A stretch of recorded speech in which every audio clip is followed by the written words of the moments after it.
I'm in it. No, really? I'm quoted, yeah, about the article of John Galliano trying to do teshuva. Really? Whether we should Do we accept it? well, I say we have the religion of second chances and give them a shot. I said a lot of things. I only took some of the ones that they wanted. Right. I was the only rabbi who they interviewed who said give him a second chance. We could probably only Shmuley Boteach thinks that he should show his desire to repent by bringing supermodels to the Jewish old age homes. That's what he said. Shmuley's out of this. Yes, and then this other rabbi from Soho is a little more skeptical. So they quoted my line about we're the religion of second chances, and they quoted my line where I said that if Abe Foxman said that we can give him a second chance, that's like the good housekeeping seal of approval. Nice. So he that. I did. So it was within the context of the whole bunch of things. Now, did you actually know who he was? Who Abe Foxman is? No. Yeah, sure. Yeah. Come on, Just Dior. Okay. You should see my closet. Christian. No, I have no idea who he was. No, I remember the scandal. Good op-ed, I think, about the Arabs. So Yeah, they were very Still cannot talk about Jews anymore. this is, but Foxman's one who wants to let him back in and give him a second chance. Who does? Abe Foxman. Big Fox. Oh, really? Yeah, so I said, if Abe Foxman lets him in, it's a good. She likes the quote, the way they're looking for things that will get attention. So that's. What's the angle? Well, no, the angle Why was. is are they giving a lot of money to It the could be. I don't know. We'll information find out. So now Di Lorenzo. That's we have to show because that's to support the repentance of. And the This Post is- came out and supported the Arabs. Oh yeah. Oh, Wasn't yeah. that yesterday? I missed that. I wasn't quoted. They didn't ask me, so I didn't read it. But this is the follow-up. My follow-up in the post. The first one was about Shaitels. That was the last time I was in the post. Really? Because there's a journalist who comes to KJ, beginners program. So that's how. So I'm on her speed dial. Oh, nice. Yes. All right.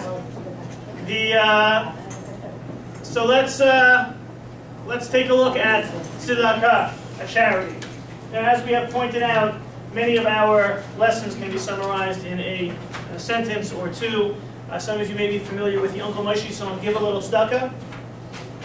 If you're not, nothing, you're obviously not living at Uncle Moshe.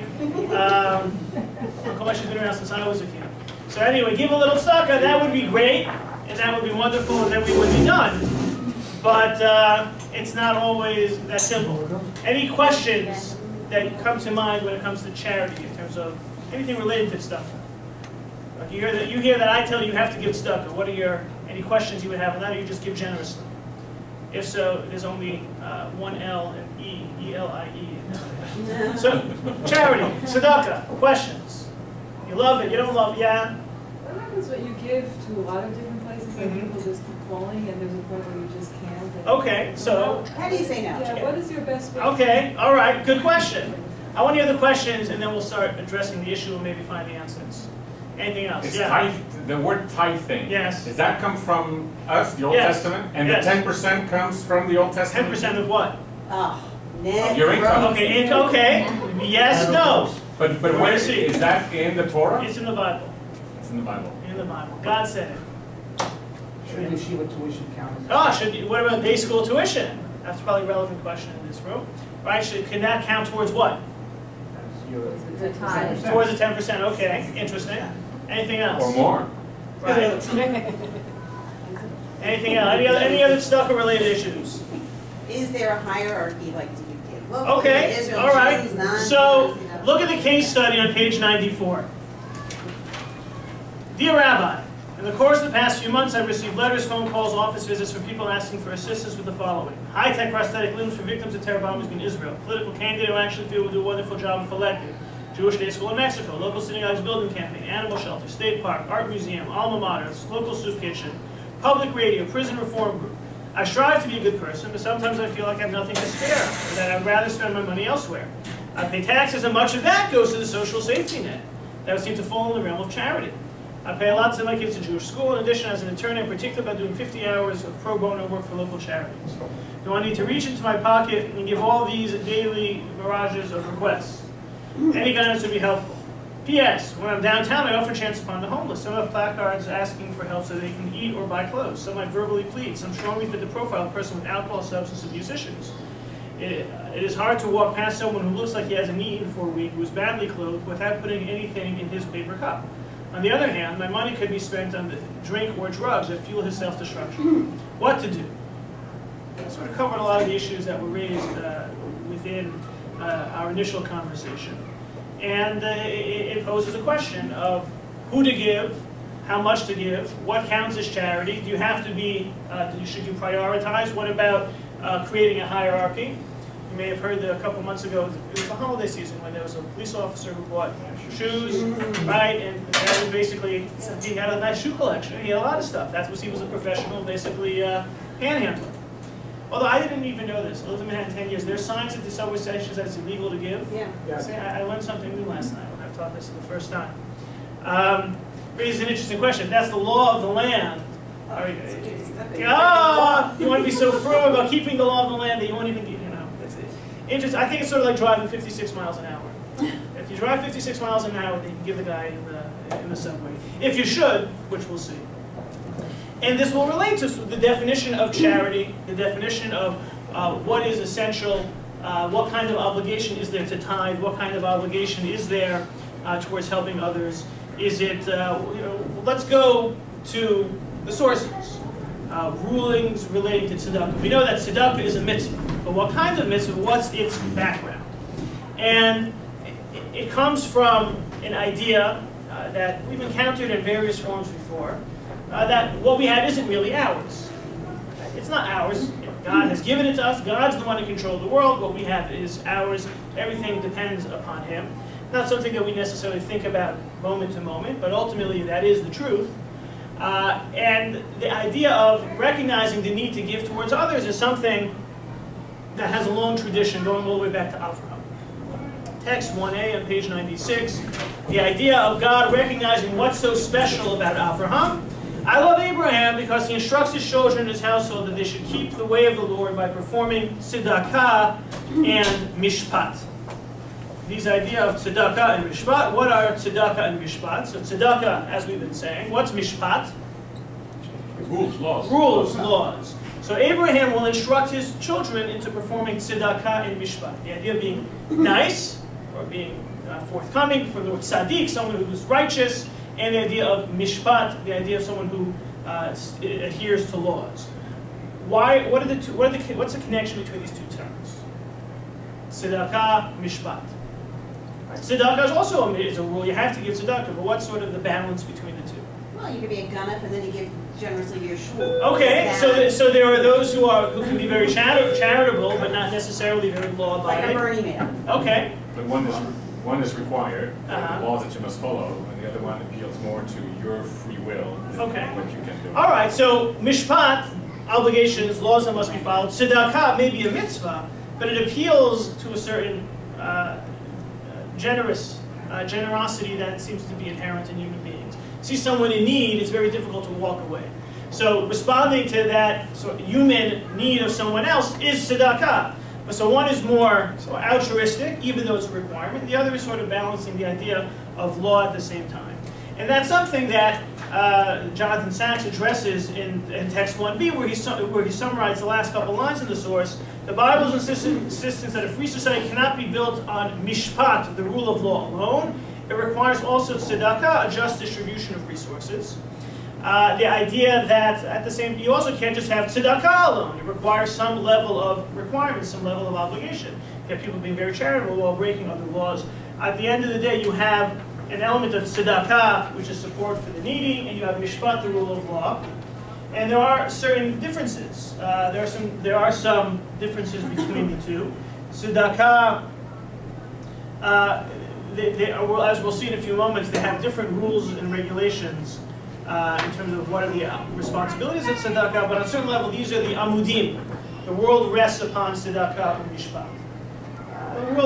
The teachings in Judaism talks about the world resting on several things: Torah, avodah, gemilut chasadim. But the idea that tzedek u'mishpat, balance the society's functioning from a Jewish point of view, is something that emerges and is something that's been part of the Jewish tradition before there were Jews.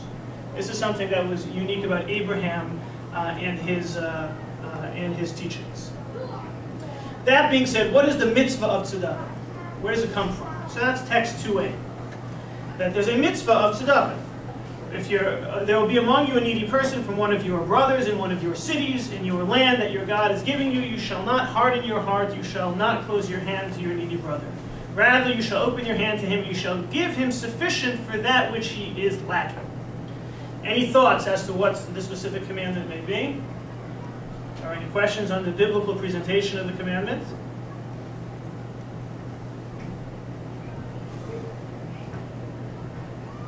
It does touch upon one of the things that was mentioned earlier. It talks about first about your brothers, your family, then your cities, and then your land.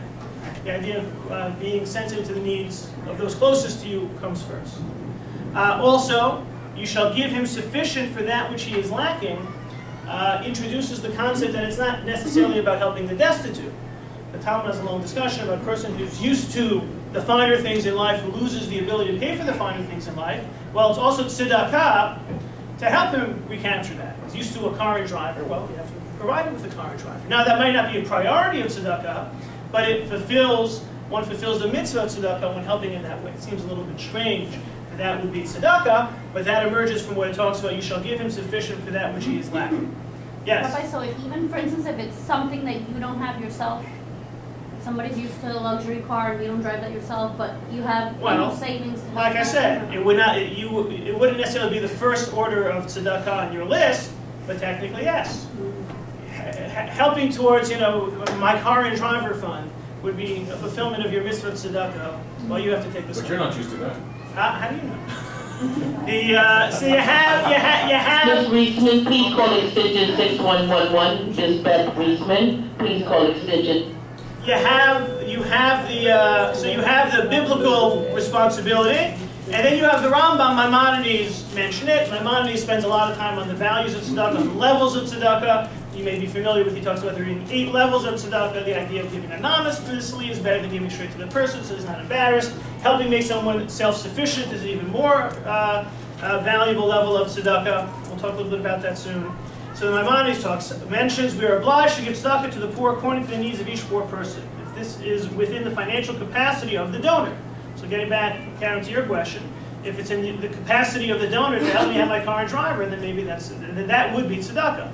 That might not be within the capacity of the donor. As it states, you shall open your hand to him. If one sees a poor person asking but turns away from him and does not give him tzedakah, this person transgresses the prohibition, you shall not harden your heart, you shall not close your hand to your needy brother. You notice, if one sees a poor person asking but turns away, then you have transgressed by withholding your support. Poor person, not person who needs funds to get to their higher standard of living. Maimonides is trying to be more exact in his terminology. Yes? I assume here Achicha is a fellow Jew. So the idea, I would say, technically means a fellow Jew. The Torah was built upon this idea of more of a closed system. V'ahavta l'reacha kamocha. Or the idea of loving your neighbor seems to be talking explicitly about Jews. When they talk about achicha, they sometimes talk about the difference between religious Jews and non-religious Jews. Right? They talk about achicha, your brother, being achicha b'mitzvot. The society has introduced, or as in an ideal world, that's how it was presented. So I think we have to sort of look at a couple of different terms and maybe set the parameters. The idea of tzedakah is giving charity. If we lived in a world like that, where our boundaries were set much higher, closed off from the rest of society, then I think we can talk about tzedakah to fellow Jews. If you live in that type of society. Once you go outside those walls, it's a little bit disingenuous to say, well, I'm only going to be charitable to Jews, and if I see poor people in the street asking me, I'm going to turn away. Now, technically, what will happen when you appear before heavenly court and offer as a defense, well, that person is not Jewish? I don't know. I haven't been up there lately. But the idea of looking at the details in the laws as within the parameters of the closed system as introduced biblically and Talmudically, I think people in this room, that doesn't apply to us anymore. Because we voluntarily have left that system and embraced a different system. So I think technically, yes. I think for our purposes, in terms of the value of tzedakah extending to anyone in need, that would be a sort of a working terminology. Yeah? It just struck me because it says about hardening your heart. And except for paro, do we use that phrase anywhere else in the Torah? Yeah, well, then we talk with regard to... Here, but I'm saying except for those two instances. Right, there is a difference. One was sort of in terms of choice, and one is in terms of empathy or sympathy. Yeah. Oh, you had a question? I had a question. You mentioned that the mitzvah is to give tzedakah to Jews, but Right. if you give tzedakah to outside organizations, I think there's a fulfillment of it, especially those of us who are in the realm of engaging in those types of societies. You know, sort of the idea of... no, because what was interesting is the person that founded this kohelet, Right. he was a hedge fund man. Correct. He gave to everybody else, but he didn't Correct. give to Jewish organizations. Correct. So Chabad explained to him that his mitzvah is only fulfilled once he gives to. Well, so you know, started this I'm not sure. program I'm not based sure. on I'm not that. sure. I would say it's only fulfilled No, that not way. only, but that was the premise of this whole Correct. program that he started. Look, I think it's important. I think I would value the charity given to non-Jews, which he probably still gives to non-Jews, but he realizes that, you know, we talk about a priority. You give your brother, you give your family, you give your city, you give your land. There's always a hierarchy, and the question is sort of how are you going to identify which of these possible charitable institutions are on my radar screen. Someone living in Kiryas Joel is not going to think about giving to the American Red Cross. It's just the reality, because it's a Goyish organization. Why is that for me? Those of us who work every day with Goyim, we work within the non-Jewish society, we know, you know, and we don't call non-Jews Goyim. We I think have a different, I guess, range of options when it comes to charity. At the same time, giving all your money to non-Jewish charities will not be consistent with the Jewish approach to helping those who in your community who need it most. That's one of the things that in the world of Jewish philanthropy they always focus on. All these Jewish donors giving hundreds of millions of dollars, and Michael Bloomberg, who gives over $1 billion to St. John's University. You know, he's given to some Jewish causes, to Israel. There's a number of Magen David Adom centers named after him and his family. Wonderful. But I think that Torah, Jewish approach would be to recognize the need to certainly give to your community before looking to give outside. Yeah? I was once in a very strange situation where someone of very high means was writing to everyone to donate to them because they were not at a certain level and they needed to be on that level, and they were asking people that were struggling themselves, and are you obligated to give a person that's asking you that has whatever they need? Well, that's one of the questions we have to address. Do you have to give any time somebody asks or not? What? You know, sometimes it's a very good approach to guilt people into giving. Let's see, when can you say no? The truth is, you just say no. So let's let's just sort of Just to review. go back to Mayor Bloomberg, I just want to point out that Fordham is a university in the city of New York. But he went to Hopkins. I'm sorry? He went to Hopkins. Yeah. No, but in the city of New York, and he is the mayor of New York, Right. and he helps his community first, Right. right? And so is St. John. I mean, Someone get him on the phone, please. Yeah. no, but I mean, he's giving to a school in New York City. Okay. That's, No, he's the mayor of the city, and he gives to the city. no, sorry, I mean St. John's University.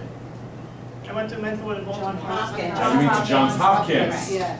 Yes, he gave. That's his alma mater. All right. Let's put everything on Bloomberg. We can So he pick on lives somebody there else. now. He's the one Okay. to pick on. That's right. It's easy to pick on the billionaires. They get to Look, he know. was a C- student, they took a chance on him. Okay, so They gave him a you start know I what? don't think Just we're done. give the Jewish charities $100 million. That's it. That's all I'm asking for. Yeah. But it's also a school of public health, though, so I'm sure Helps in the bigger everybody. picture, it's helping everyone, Correct. including Look, I'm Jews. sure in the bigger Yeah. picture, he's giving away $25 billion by the time he dies. Yeah. He's gonna spread the wealth all over. But it's a newsworthy example, noteworthy example that stands out of someone giving where he feels connected, not necessarily based on the hierarchy we presented. Doesn't mean you have to. That's just an example. So a Jewish charity, it's a charity run by Jews that can benefit the community, Look. mostly Jews, or is it a charity that where only Jews benefit from? For instance, the Y or Hatzolah. Those are all Jewish charities. Okay. They don't benefit. They're run by Jews. It doesn't have to be benefiting just Jews. A Jewish charity, the idea, you know, I guess one person's Jewish charity is one person's secular charity. You know, Yeshiva University is a non-sectarian institution. That's where they registered us. They are. They are. They are? Because they want federal funds. Right. But Why? even UJA's Right. Non-sectarian. institutions Correct. are not Arguably. 100% Right. Jewish. Correct. Kids who 100%. camp And no, but that's what I meant before. Those of us who entered the real world beyond our parochial concerns are certainly interested in helping beyond just specific needs. Please. Recognizing that there is a hierarchy. Jews believe that the family and community certainly are priorities in giving. So that giving just to non-sectarian outside the community would not be in consonance with this requirement. Helping in general, like we said before, everyone's faced with lots of different choices. But what we're seeing from the tzedakah commandment is that we're obligated to give away something to help another. Stuff that belongs to us. Tzedakah is a responsive obligation. Tzedakah isn't about being proactively generous. Tzedakah is when someone asks, you give. Is that right? That's what it says. When you encounter your impoverished person, you have to give. It doesn't. There's no sort of at least the way the tzedakah commandment is presented. We'll see in a minute that there could be a different obligation. The idea we should provide for all our fellows' needs if we can. The idea that it's not just a specific issue of money, and the idea that there's a hierarchy of giving. These are the things from tzedakah. What about just giving in other places? What about what about some of the other things? I think we'll see in a minute, because today the mitzvah of tzedakah in the Jewish consciousness has been combined with tithing, with maaser. And we'll see in a moment that maaser is in some ways the inverse of tzedakah. Yeah? Oh, tikkun olam, I mean, we're giving to outside organizations with Tikkun olam is overrated. Everyone believes in tikkun olam. Fix the world, but look, do good. Asita hayashar v'hatov. You're supposed to do good. That means anything and everybody. These are certainly catch-all concepts. But what we're trying to investigate is, what is the Jewish idea of tzedakah? What does it demand of you? What doesn't it demand of you? What are our responsibilities? It's from tzedakah. It's people need help. We're supposed to help. There could, you could have plenty of other ways to help that don't fall under the rubric of tzedakah. Some will fall under tithing and maaser. We'll see in a minute. Some will be asit hayashar v'hatov. It's very important to point out that you don't sort of hide behind, well, show me chapter and verse before I do it.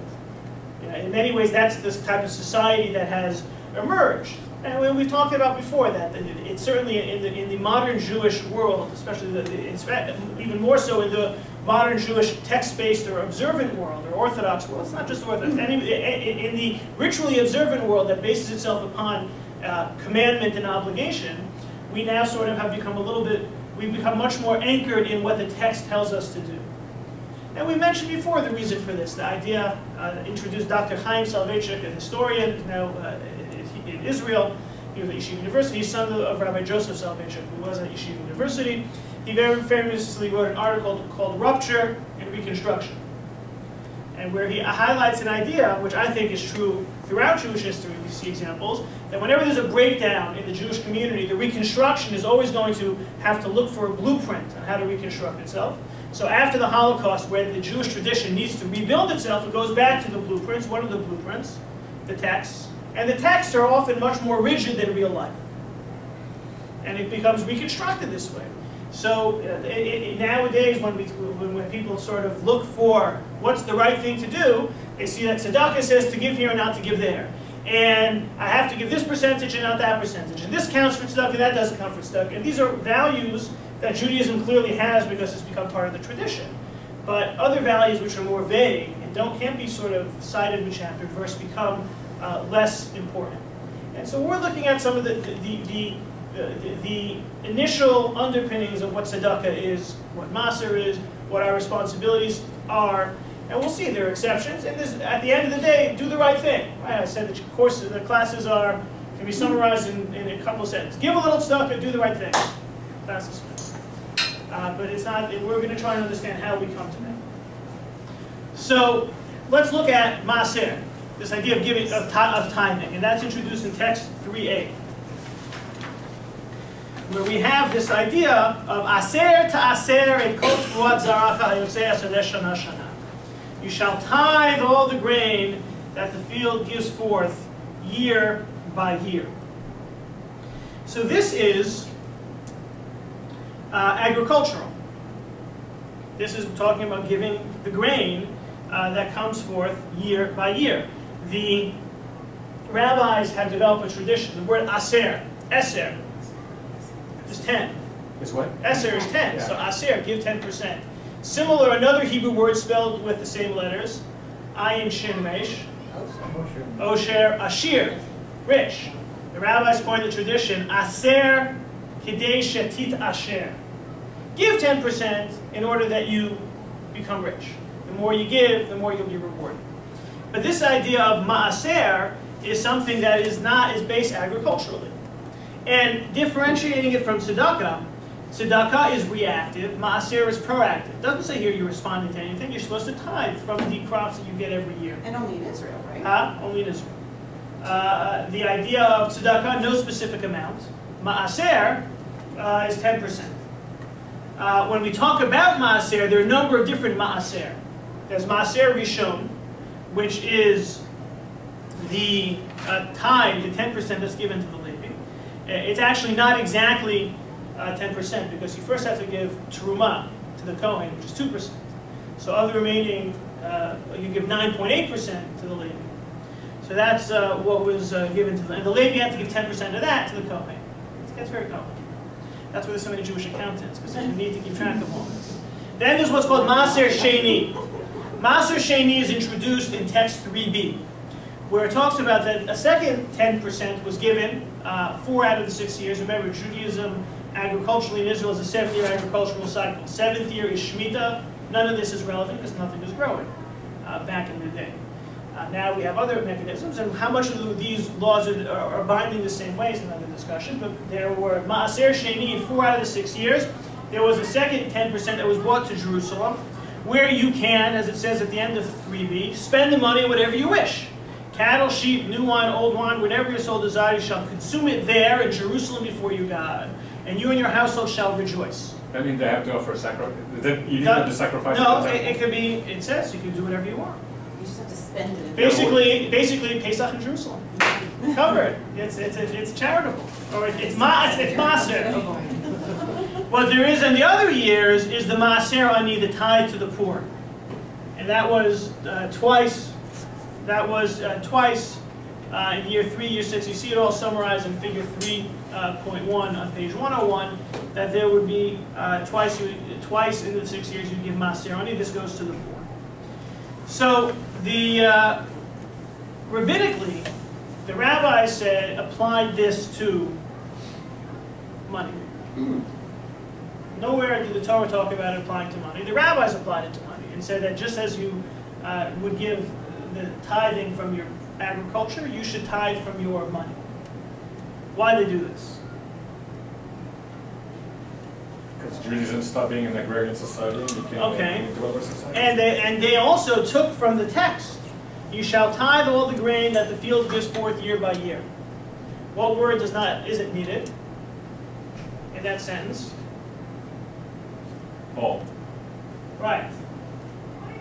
All. So you don't have to give, the word all became their textual anchor for giving 10% of any sort of income that you derive.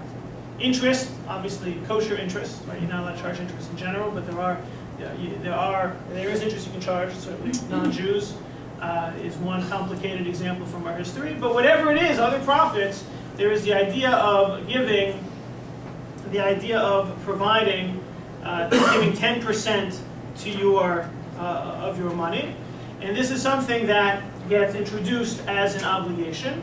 And Tosfot in text number 4 points out this is a religious obligation in terms of responding, being proactive by giving 10%. So they sort of took tzedakah and ma'aser, and they sort of melded the two together and created this idea of tithing our income. Now, what is interesting to note is that in today's religious world, when we talk about tithing for Jews, it's always complicated. Pre-tax, post-tax, all these other questions that were raised earlier, which we'll try to answer. But in Christianity, it's sort of like, especially in the evangelical world, it's like clockwork. They give 10% religiously. And it's not even something that's biblically. Sort of they're buying into a rabbinic tradition in Judaism to present this. Catholics don't buy. As is often the case, they're the ones who, the Christians believe in the Talmud more than Jews believe in the Talmud. All right. So the question is, so sort of how did we, in terms of how did we get there, and how does this work, and what does it apply for? Is this idea of ma'aser exclusively, as introduced agriculturally, is it always going to be for charitable purposes? Given to the Levi, it's meant to support the Levi. Given to the ani, the poor person, it's meant to support the poor person. But there's that whole category, 4 out of 6 years, where you get to spend it on yourself. That's another category of tithing. So how does it work today? So there are 2 basic approaches in text number 5. 2 basic approaches. One mentioned in Yoredea by Rabbi Moshe Isserlis.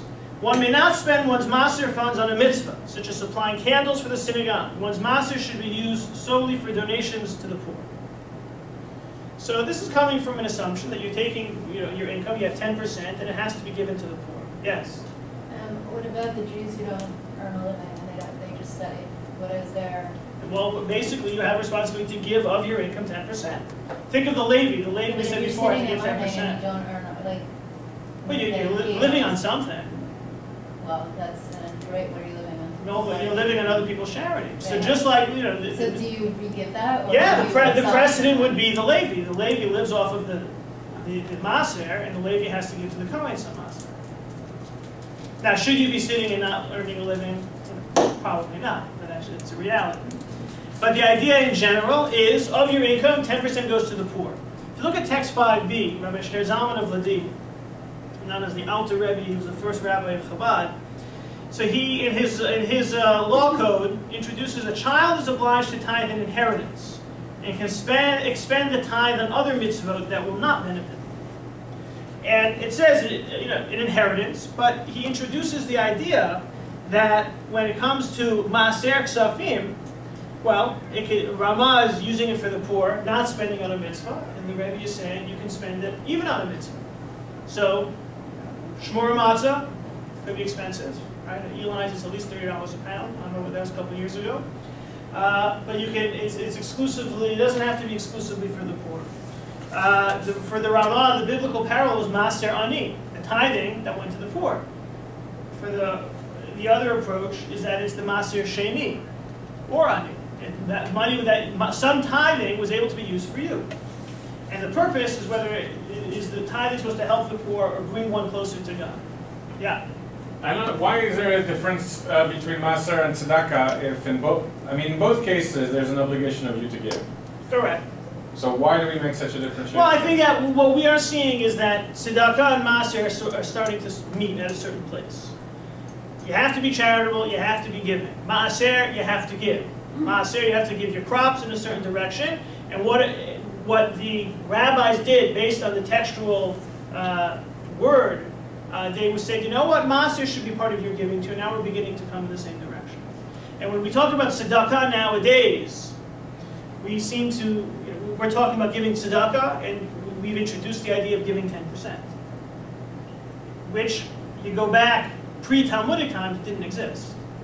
Only after Talmudic times did the idea of being responsive to those in need merge with this idea of proactively to giving 10%.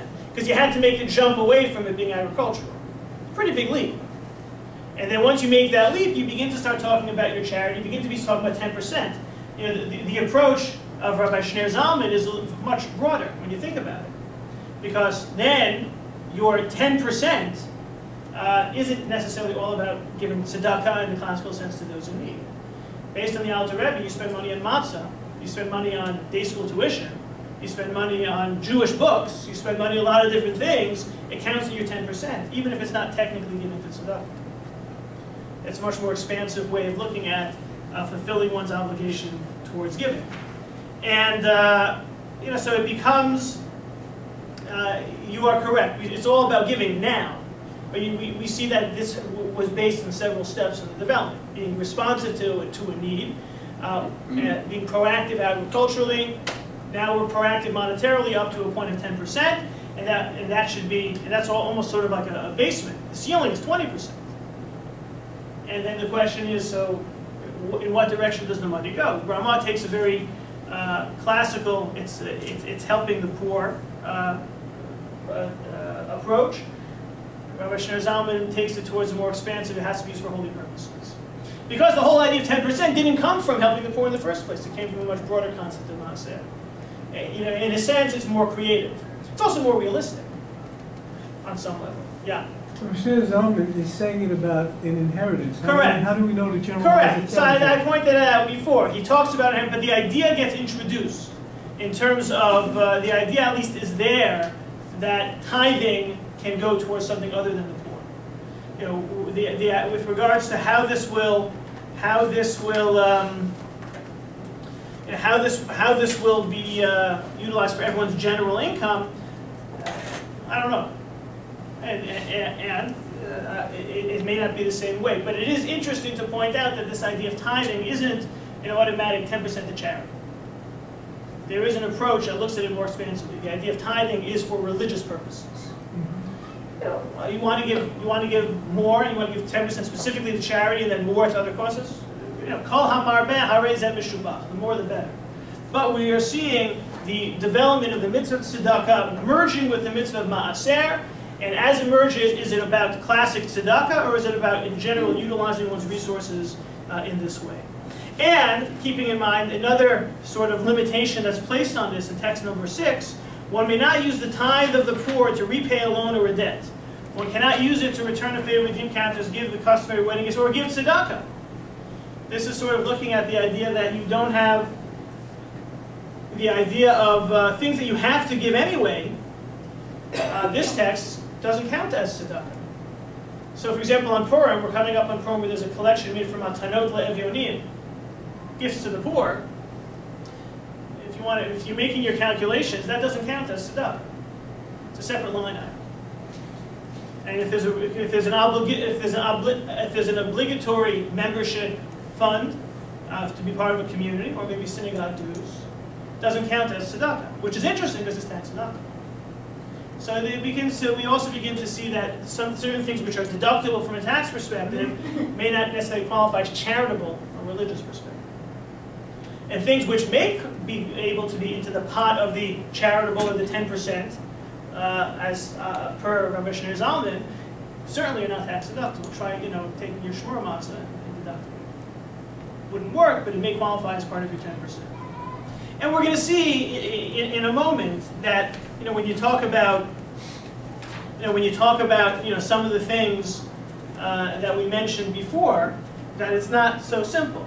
It's not always automatic. So, for example, if we're talking now about tzedakah and maaser as having merged with taxes, you pay your taxes, and a portion is allotted to welfare.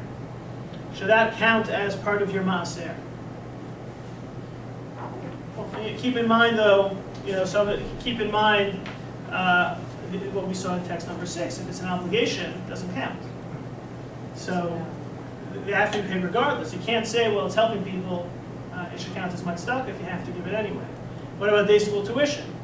No, because you committed yourself. It doesn't count. It doesn't count as sort of a voluntary gift from a religious perspective. Synagogue's building fund? Yes. Well, in general, let's assume not. Depends what synagogue you belong to. But it's a non-obligatory mitzvah, destination for maaser money. School's Judaic library. Yes. You don't have to. You have to pay your tuition. You don't have to give extra books to the library. Art museum. Yes. I think not. Doesn't seem to fall in the category of a mitzvah per se. Maybe a worthy cause, but it's not necessarily a mitzvah. Really? Art museum. Maybe, Really? To enrich the city with art is not. It may not qualify. Again, think back to the Ramah who talks about specifically as the poor. Okay. Just because it's positive doesn't make it. Political candidate? No. Not necessarily. It doesn't fall into the category of a mitzvah. So you sort of, clearly there's room to debate each of these. We have so far looked at the underpinnings of the mitzvah of tzedakah, seen it merge with the idea of maaser, and recognize that there would seem to be this convergence of the two together have introduced us to this noble idea of giving 10%. Giving 10% of your money to tzedakah. What exactly is tzedakah? You sort of have to stretch out the boundaries. Question is no plus or bleach also 10%? The concept of... What? You know, the idea of, Well, just general local people. well, then you go back to the taxes. I'm supporting a lot of good things with my taxes. And not only that, I think that someone told me there's a website you can go to figure out how much of your taxes goes to various general public service issues. Sort of, you know, every tax dollar you give to the federal government, where it's going. That's going to make you like not pay your taxes. Probably, but you'd be able to identify if you have a $1,000 tax bill that maybe, you know, $112 is going to public good. So should that count in your 10% or not? I think that what we introduced until now is the value of the mitzvah of tzedakah. The mitzvah of tzedakah having been expanded from a Jewish point of view through ma'aser, and there's a whole basket of things which would easily be understood as tzedakah and ma'aser, the less required voluntary donations to those in need or the community. And then there are those which are sort of borderline, that even though they're helpful and good, don't necessarily qualify as tzedakah. That's the theory. That's the structural underpinnings of tzedakah ma'aser today. What about real life? I'm a very big devotee that you spend what you earn. So where is it? Where are you? Should you take every $10 put $1 away? In general, is it so easy to come about having 10%, which we said before is a basement, not a ceiling of 20%? So who has 10%, let alone 20% for tzedakah? So look at text 7a. And this begins to get us towards an understanding of this. If your fellow becomes destitute and loses his ability to support himself, you shall support him, whether a stranger or a resident, so that he can live with you. You shall not take from him interest. You shall fear your God, and let your fellow live with you. This begins an understanding of chayecha kodmin. Your life comes first. Because what are we saying here? That the person has to live with us. Yeah, I can't give him at my detriment. The idea, let your fellow live with you. With you, says the Talmud, that your life comes first. So if we stop for a moment, if I talk about the questions, what about giving towards the guy to have his car and drive him once again if I don't necessarily have enough to cover basic needs? That's right. There's no obligation to give in that situation because it's going beyond the means that I personally have, the means of the donor. As Rabbi Sadia Gaon explains in text 7b, one is obliged to support oneself before supporting others. One is not obliged to give tzedakah until one has one's needs. This is derived from the scripture, let your fellow live with you. Your life takes precedence over that of your fellow. What's the question? What do you need? What do you need? What's left? Right? What do you need? You see on page 107 there, there's a whole bunch of things. Do you need the car? Do you need the home computer? Do you need a flat screen TV? Do you need iPad, smartphone, all these types of things or not? I think the only thing that you definitely need air conditioning. You need air conditioning. Global warming. For sure, it's because That's the first one that should go. Can you define in Hebrew what your fellow? Yeah. What does that refer to? Is that achicha? But meaning somebody from your tribe, Right, from your family? You would apply the rules of hierarchy to achicha. It's not a homeless person in the subway. Correct. Again, you have to think back to what we said before. It was talking about situations where you're encountering pretty much only the people in your narrow purview. Okay. So it becomes difficult to sort of take out that which we need to live. So if I am entitled to all of these things, and there's quite a few on this list that I don't have yet. Really? I don't have an iPad. I have cable. I don't have satellite TV. That's redundant.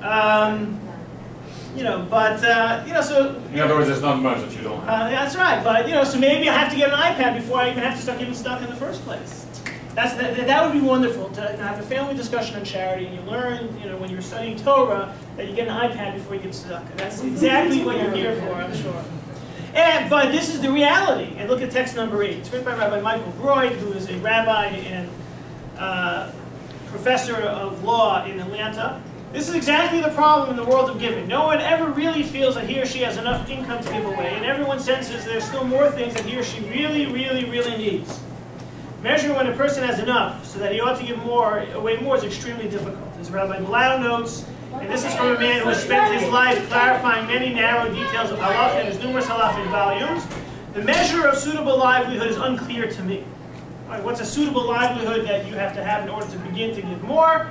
Well, that's pretty complicated. Straight out of the rabbi who wrote all the books on these laws, it becomes very difficult to calculate. But, Rabbi Weinstock, the flip side of this is that at least in the United States, poor people give a much larger percentage of their income to charity than rich people. Right. You know, the idea, because sort of they feel they can, they can live with less. It's a very difficult. It's sort of. I remember someone telling me that when people, when they were going to be collecting for whatever, like the school trip or something, they were advised go to all the poor people.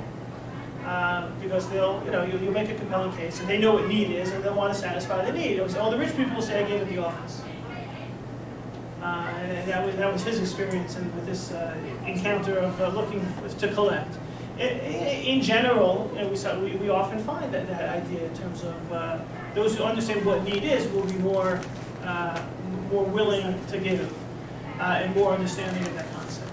But it's complicated, and that Jewish law recognizes it. Jewish law also Jewish law never policed this issue. There never was the religious courts saying, okay, you need to give X and you need to give Y. It's not like taxes. It's not like the IRS. The idea of, recognizing that taxes may be, especially once we analyze what they really go for, why would anyone want to pay them? The government has deemed it worthwhile to have a whole multi-billion-dollar institution that collects our taxes and evaluates them and goes after people, even if it's for smaller amounts. It's worthwhile spending $650 to collect $700 in back taxes. They deemed it worthwhile. And it becomes, if we're trying to understand, like we said before, we have tzedakah, we have maser, we have this idea of giving 10%. It's a value, it's not an obligation. We'll have to see when you start the counting. We'll maybe give a couple of examples. It's complicated. We began by talking about tzedakah is responding to the needs of those, someone who is poor respond to their needs. We then superimpose maaser onto the equation and recognize that it's about giving 10% of your income to charity. You sort of have removed the personal nature of the giving. Tzedakah used to be responsive to a need that you saw right in front of you, and now it becomes, okay, give 10% of your income to charity. It becomes a lot less personal, which makes it which I think makes it a lot harder to give. Which may have been the reason they did it in the first place. Maybe there were fewer poor people walking around the streets, because remember, in Judaism we don't view the idea of people walking around the streets poor as a very noble thing. Jewish society is supposed to take care of it. Talmud has the expression that ani chashuv kamet. Poor person is considered like dead. Right, this is part of that famous midrash with Yaakov and Esav. When Yaakov shows up in Lavan's house, he has nothing because because Esav's grandson. Esav's son came over to Yaakov. Esav's son was close to Yaakov, and Esav commanded his son to kill Yaakov. So Esav's son is a dutiful son. He showed up and said, Yaakov, Uncle Yaakov, I have to kill you. So they decided, no, what you do is take all my belongings, and ani chashuv kamei, so now you've killed me. Go back and tell your father that you killed me. And this is the Talmudic discussions of Yaakov and Esav's son back in the day. It makes for a nice story, but the idea is that ani chashuv kamei, you're poor, you're dead. What does it mean? The idea that within the Jewish community there should never be someone who's poor, who doesn't have their needs met by the community.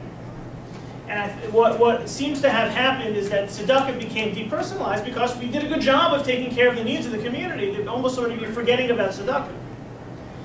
Now we may have started to ignore those needs again. But the idea was to try and introduce a more effective means of tzedakah.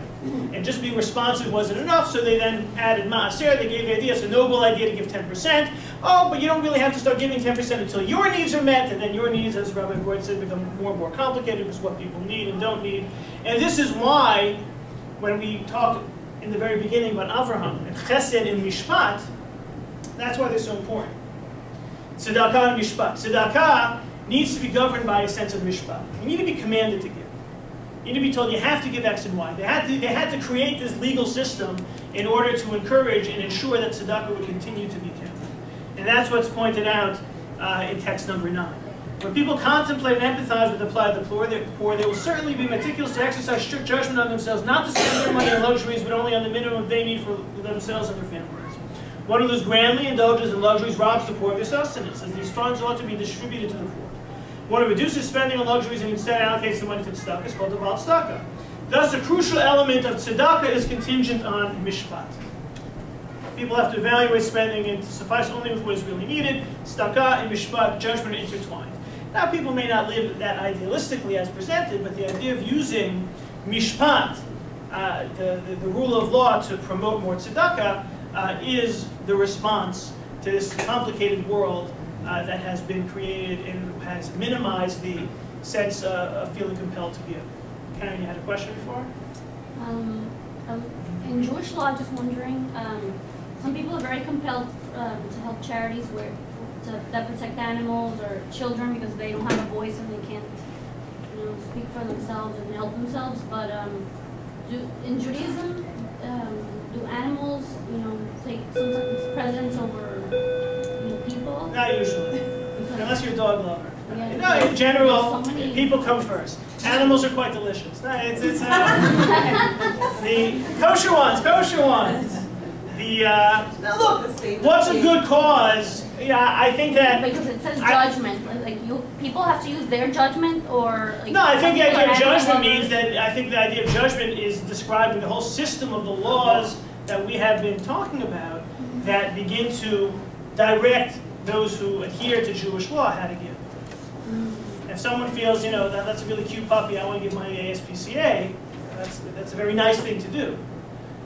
Does it fit into these criteria of this mishpat? Probably not. And I think that's something that we will, likely come back to in terms of this idea of giving. What's considered, a proper beneficiary, and what's considered something less significant. Like a $10,000 kiddush. That's right. Tax deductible. Shouldn't they? Yeah. Well, that's it raises money for the shul. But then they didn't spend on the kiddush. There's a legitimate question mark. It could be something that's tax deductible, that may be viewed as a charitable gift that wouldn't qualify into our system of maaser. Maybe it's a kiddush mitzvah. You make a beautiful kiddush for Shabbos. You are very machmir on being down the kafsachot. You're very machmir on judging your fellow favorably. There you go. I try. So it becomes, there's a whole system, there's a whole technique.